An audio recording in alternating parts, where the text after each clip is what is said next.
Oke, Balik lagi di segmen podcast Tanya Pegawai di channel YN Hidrografika. Kali ini bersama divisi marketing. Teh Asri, bisa kenalin dulu berapa lama kamu pegang posisi ketua divisi marketing di YNH? Nah, untuk di marketing sih baru 8 atau 7 bulanan ya, belum terlalu lama. Kalau dijelasin singkat, apa saja sih pekerjaan utama tim marketing di percetakan kayak YNH ini, percetakan online? Nah, kalau semisal untuk tugas-tugas kayak di marketing itu kan kita itu lebih ke meriset dan juga menaikkan profit dan traffic toko. Jadi untuk semuanya itu harus dikelola dengan baik ya. Gimana proses Teteh bersama tim menentukan produk mana yang mau dipromosikan lewat iklan? Nah, kalau semisal mau dipromosikan ini ya, kita itu harus meriset-riset dulu data ya, dari penjualan per bulan atau bulan kemarin, ataupun mungkin kita juga riset dari hasil penjualan dari video, dari live streaming, kita riset mana yang paling gede pendapatannya, kita bakal langsung riset, dan mungkin untuk yang kurang pendapatannya kita bakal ganti dulu produknya, langsung kita up juga barengin sama yang lagi naik, tapi nggak semua gitu. Banyak orang pikir marketing tuh cuma pasang iklan, padahal di balik itu banyak riset. Bisa jelasin gak tahapan kerjanya? Misal untuk itu sih ya, kayaknya mungkin yang dilihat doang iklan ya, ternyata itu enggak. Kalau di marketing itu kita tugasnya itu adalah mengecek semua toko-toko itu stabil ya, baik dari pendapatan, dari traffic, dari viewersnya, audiens juga kita harus memikirkan mereka itu tetap stay ataupun bahkan harus naik gitu kan. Nggak boleh cuma diem aja, kita harus betul-betul ngeriset, kita bikin produk baru, kita juga naikin produk, ataupun yang lagi turun kita langsung perbaiki dan juga naikin lagi gitu. Apa indikator bahwa sebuah campaign atau iklan dianggap berhasil? Nah, kalau misalnya iklan atau campaign dianggap berhasil itu ketika ROAS pendapatan ROAS gitu itu apa? Untuk ROAS itu adalah hasil dari pendapatan dibagi dengan pengeluaran iklan. Nah, misalnya kita itu ada 35 juta nih ya yang dapat dari penjualan kita hari ini, dan untuk iklannya kita cuma ngeluarin 5 juta. Berarti kita udah dapat ROAS 7. Itu tuh udah naik juga nih, kita tuh udah dapat untung gitu kan. Ngomong-ngomong guys, tadi kita ketawa karena kita mengulang pertanyaan yang sama, karena podcast ini di tag 2 kali ya. Soalnya tadi kameramennya saya sendiri, jadi agak susah mengaturnya, kita tidak punya kameramen ya. Oke, lanjut. Kira-kira strategi promosi di marketplace dan di TikTok itu sama atau beda? Gimana cara Teteh menyesuaikannya? Kan antara di YouTube sama di TikTok tuh beda tuh, di Instagram gitu kan. Cara promosinya beda tuh katanya. Beda algoritma. Betul. Semua marketplace itu punya algoritma masing-masing, punya kelebihan dan kekurangan masing-masing, dan emang agak susah juga harus kita cari tahunya. Jadi kalau semisal untuk mengetahuinya itu kita harus riset satu semuanya, baik Instagram, baik dari toko yang lainnya, mau platform TikTok, Shopee ataupun yang lainnya juga kita harus cek dulu bagus yang mana. Mungkin nanti kita bakal lihat. Jadi mungkin nanti akan kita satukan dan juga nanti berbagi juga kan ke platform yang lainnya. Agak susah, cuma kita tetap harus bisa gitu kan. Dalam membuat iklan, kamu lebih fokus ke data, angka dan hasil, atau ide kreatif, emosi dan konsep? Untuk itu semuanya menyatu ya. Dalam maksud menyatu itu kayak semuanya berhubungan. Kita mau dapat data, emosional kayak gitu juga harus semuanya berjalan ya. Dari data kita dapat ide kan, dan juga dapat beberapa angka-angka yang mungkin memang membuat kita mau gitu kan, dan menarik dan membuat kita itu kayak bahagia tuh. Jadi emang semuanya itu harus dilakukan. Nggak bisa satu-satu ya, ini kerjanya sih ini kerjanya sih ini, pasti bakal ribet. Ya, kalau misal dibagi-bagi nanti kan kitanya malah bikin pusing, harus riset balik lagi ke awal gitu, harus tanya lagi itu gitu kan. Apa contoh iklan atau campaign dari YNH yang paling kamu banggakan dan kenapa? Nah, yang untuk yang paling dibanggakan itu ya pas campaign kupon waktu 17 Agustus sama amplop dan kartu iuran di pas Lebaran. Itu betul-betul naik banget ya. Karena itu campaign yang paling berhasil sih menurut aku. Bisa bikin produksi kewalahan, dalam artian kita cuma iklan dikit, tapi langsung buah gitu kan. Dari marketing cuma kerja 8 jam, produksi bisa nyampe 10 jam lebih gitu. Harus ngeproduksi untuk 1 hari dari jam 7 sampai jam 4 subuh. Kadang kayak emang kupon itu banyak gitu kan yang minat dan iuran gitu kan. Itu langsung per paket ya, jadi nggak bisa satuan. Emang Menurut Teteh, apa kesalahan paling umum yang dilakukan toko UMKM atau toko online saat promosi produk? Toko-toko lain menurut Teteh. Kesalahan yang paling umum itu waktu mereka ngiklan, dan juga mungkin menurut aku itu di harga sih. Kayak mereka itu mau dapetin customer, cuma harganya nggak waktu di harga rata-rata gitu. Misalnya harga nota 1/4 satu play itu harga rata-rata itu kan 7.500 atau ke bawah gitu kan ya. Dan dia masih ngasih harga 4.000 atau 3.000. Itu betul-betul kalau semisal dipikirkan ulang, modalnya itu nggak bakal sampai, bahkan mungkin lebih ke rugi gitu kan. Hanya kayak modal untuk dapat satu buku itu hampir nyampe 5.000 kan. Apalagi belum dipotong sama pajak-pajak gitu. Jadi ya makanya itu menurut aku kesalahan yang nggak dilihat ataupun disepelekan gitu. Padahal kalau lama-lama dipotong itu lumayan gede, 100, 200, 300 itu per minggu, lumayan gede kan. Jadi satu produk. Nah, berarti harusnya gimana tuh Teh? Apakah harganya ya menyesuaikan produksi, agak mahal dikit tapi nggak apa-apa, yang penting pengerjaan kita sesuai gitu ya, amanah gitu kan sama produk, atau gimana? Nah, kalau menurut aku sih untuk harga itu mending kita ikutin dulu harga rata-rata. Kalau semisal emang ada keunggulan dari produk kita bisa naikin sedikit-sedikit aja, gak usah langsung tuh kayak langsung dari harga pasaran 7.500 itu tuh langsung kita jual harga 9.000 kan terlalu gede tuh kan marginnya. Kok itu ini mah mahal ya. Paling kita naikin jadi 8.000 kan, atau beda 500 atau beda 1.000 kan lumayan ya. Karena kita punya keunggulan sendiri gitu, kayak semisal kita ada unggulnya dari bahannya, kita pakai bahan yang premium, nggak cuma yang biasa, ataupun mungkin dari pengerjaannya yang di saat orang lain itu PO, kita langsung ready. Kalian pesan sekarang langsung dikirim sore. Nah itu betul-betul yang jadi keunggulan kita. Kalau produk percetakan itu kan banyak yang mirip tuh. Gimana caranya bikin orang tetap milih YNH?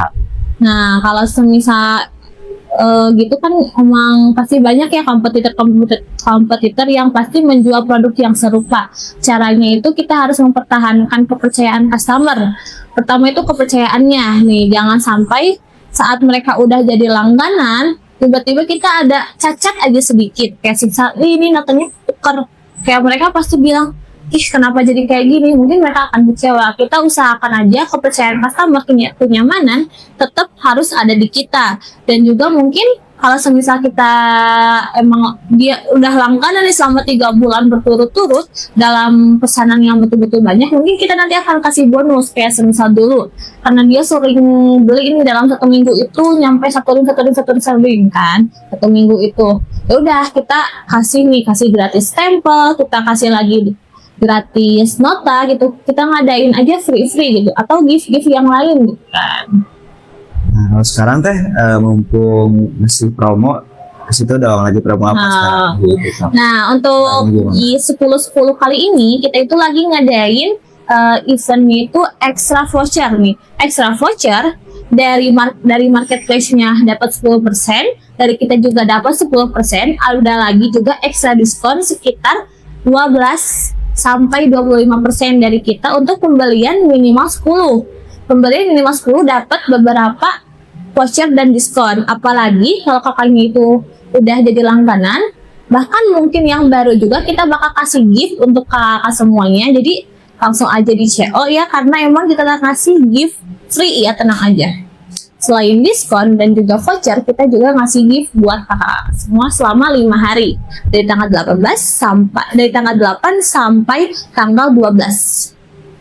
Ingat teman-teman ya. Tanggal 8 juga udah bisa di CO berarti ya, nggak perlu nunggu tanggal 10. Nggak perlu, udah dari hari ini atau bahkan dari malam kemarin udah rame juga, jadi udah mulai semua voucher-vouchernya udah aktif. Oke. So guys, berarti terus ada penurunan harga juga tuh. Sekarang masih turun gak sih di YNH yang turun ke harga awal itu tuh? Ya, masih turun. Nah Kita kalau di masih- TikTok kan masih standar kan itu. Enggak, TikTok udah juga kita turunin, turunin. untuk khusus untuk event ini kita bakal turunin mungkin selama sebulan ini kita bakal turunin. Cuma untuk yang khusus 5 hari ini kita kasih flash sale, kita juga kasih voucher dan juga gift. Jadi buruan aja cewek sekarang juga. Oke. Pernah nggak campaign kamu gagal total? Kalau iya, apa yang bisa dipelajari dari sana? Nah, pernah sih ya, itu kejadiannya adalah sebelum puasa. Jadi kayak mau event 33 kalau nggak salah ya, puasa tuh. Kita kan awalnya ramenya di nota gitu kan, siapa tahu kita ngambil peruntungannya itu adalah di amplop kan. Kayak siapa tahu aja mereka belinya di awal bulan, ternyata kita salah perkiraan dan campaign kita gagal total. Kita ngadain iklan gede-gedean tuh di amplop sama iuran, tapi ternyata yang laku cuma nota-nota aja gitu. Malahan yang diiklankan itu enggak sama sekali berjalan ya. Jadi ya mungkin itu yang paling gagal sih menurut aku. Jadi di sana itu kan karena mungkin mereka itu nyarinya itu kayak baju lebaran mungkin ya, atau persiapan untuk takjil kan. Jadi kita itu betul-betul nggak mikir ke sana. Mungkin ya di campaign untuk selanjutnya saat mau puasa mungkin kita bakal nyari produk-produk yang akan dibutuhkan selama puasa aja gitu kan. Kemungkinan bakalan bisa baju gak sih Teh? Kita memproduksi baju untuk bulan puasa nanti? Kemungkinannya sih udah ya, soalnya kan kita juga udah ada ancang-ancang ataupun rancangan ya mengenai nanti kita bakal jualan baju nih, entah baju custom ataupun mungkin baju jadi ya, kayak emang seragaman koko ataupun muslim. Nggak ada berarti. Udah ada planning, cuma mungkin nanti kita bakal lihat dulu situasi, soalnya kan kita harus juga nyari produksi yang bisa membuatnya. Pernah nggak ada permintaan promosi dari atasan atau klien yang aneh, tapi malah jadi rame, jadi sukses produk itu? Udah nggak? Ada sih kayaknya dulu tuh ada minta tolong jualin ini nih. Waktu itu tuh kita jual apa namanya tuh tinta printer yang khusus buat kita, tapi disuruh jual oleh owner sama bahan-bahan kayak NCR, HPS dan yang lainnya. Jual aja nggak apa-apa. Padahal kan kita pikir kalau dijual kita gimana nih, stok kan gitu kan mikirnya. Ya udahlah nggak apa-apa, kita jual aja. Coba pas dijual ternyata malah laku keras, apalagi di HPS sampai rebutan istilahnya antara produksi sama pembeli.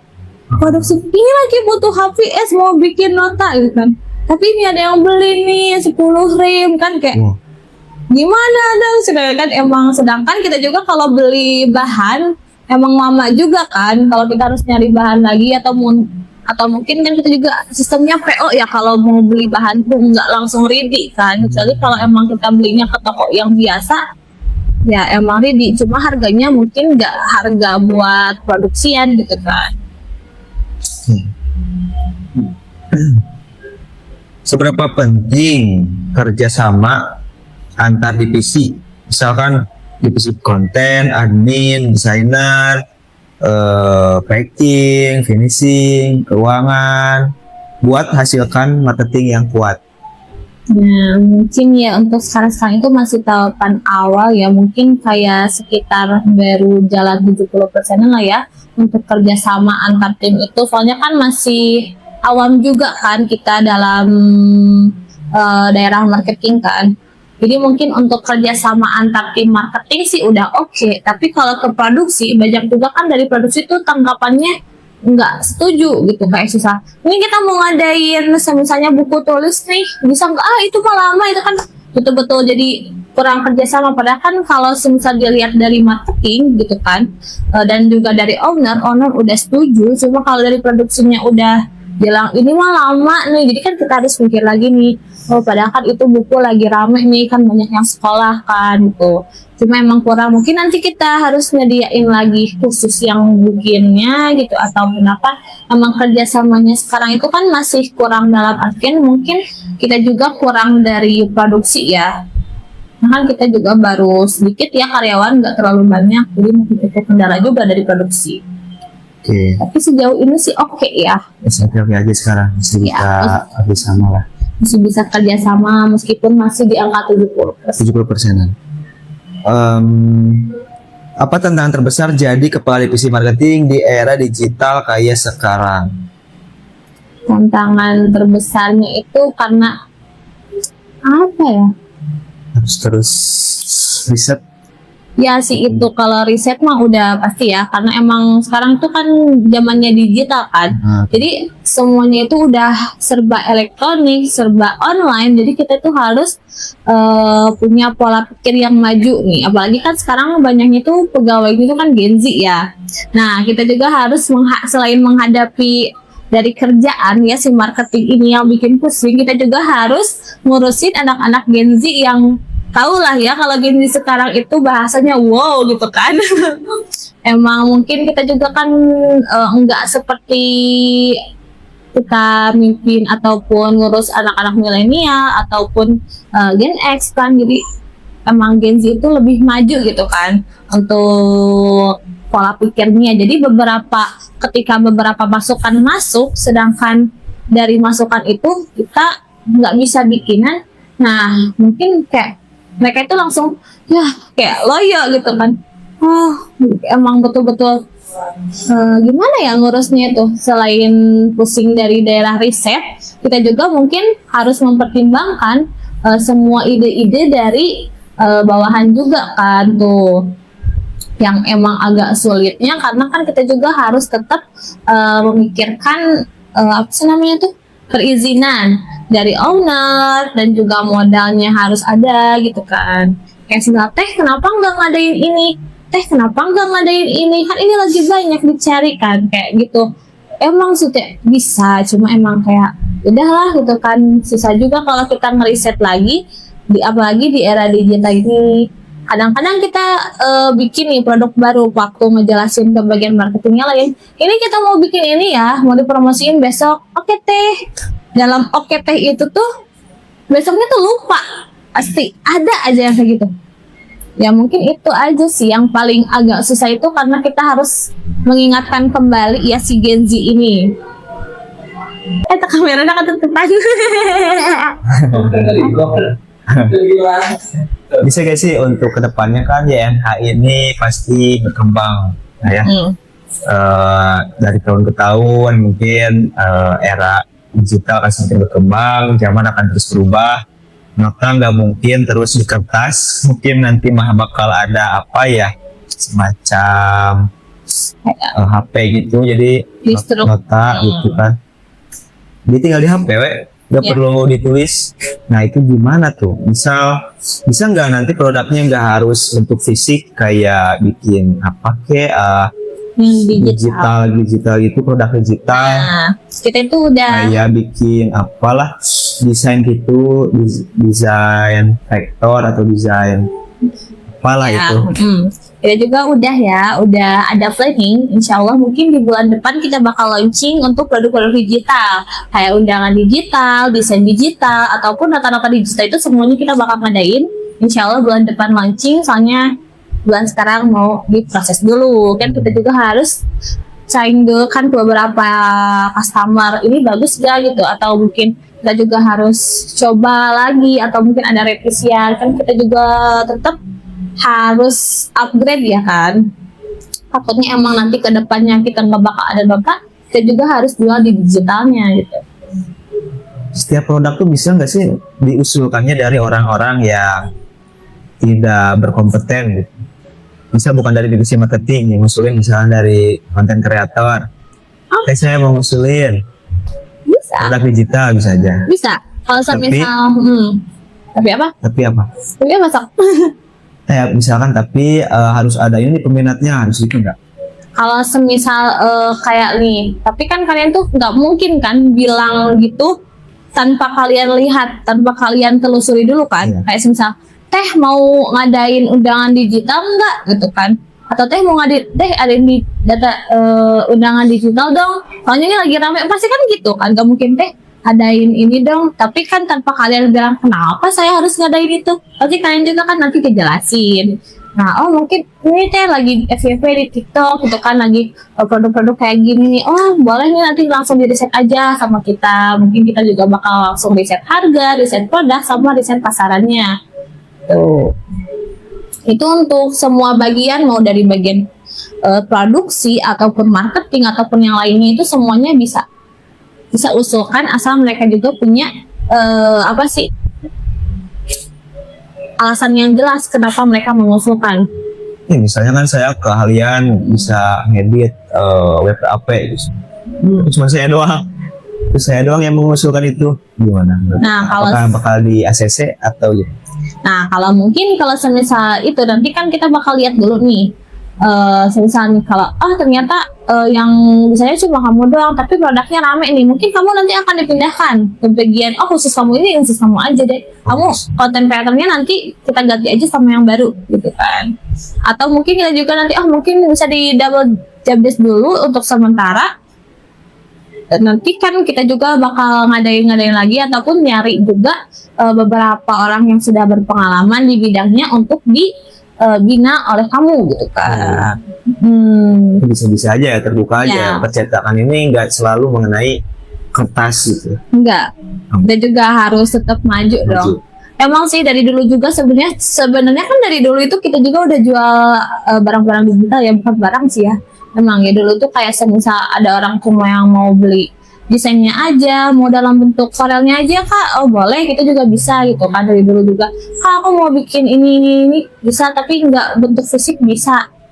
Dari dulu, cuma mungkin karena tahun sekarang itu kita ganti admin, dan mungkin kalau menurut aku sih admin yang sekarang itu lebih ke mereka nunggu dikasih tahu daripada mencari tahu dari admin yang sekarang itu. Jadi mereka itu kayak bodoh amat sama penjualan yang sebelumnya gitu. Mereka jadi nggak tahu nih kita tuh rame, padahal dulu tuh rame dari pesanan offline kebanding online Dulu. iya. Jadi mereka itu sistemnya, kak aku mau TF aja deh, soalnya aku mau desainnya aja, nggak usah sama notanya. Kadang beli nota kakak nggak usah dikirim, soalnya cuma mau butuh desainnya aja gitu, atau gimana.